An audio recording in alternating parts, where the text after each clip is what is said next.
Passenger ટ્રેનોમાં patrolling કરવામાં આવે છે.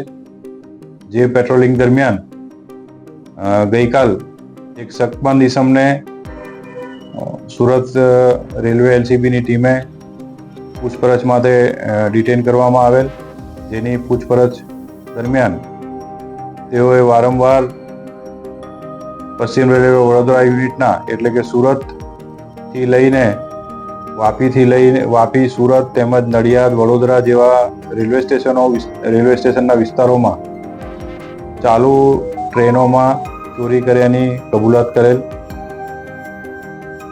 જે આરોપીની ડિટેલમાં વિગતવારની પૂછપરછ કરી અને તેની પાસેથી વિગત મેળવતા તેઓએ અત્યાર સુધી ઘણા બધા ગુના રેલવેમાં પેસેન્જર ટ્રેનોમાં લોકોની મુસાફરોની જે મિલકત છે, જેમ કે લેપટોપ, મોબાઈલ, સ્માર્ટ વોચ વગેરે ચોરી કરેલ હતી, જેની તમામ વિગત તેઓએ પૂછપરછ દરમિયાન જણાવેલી.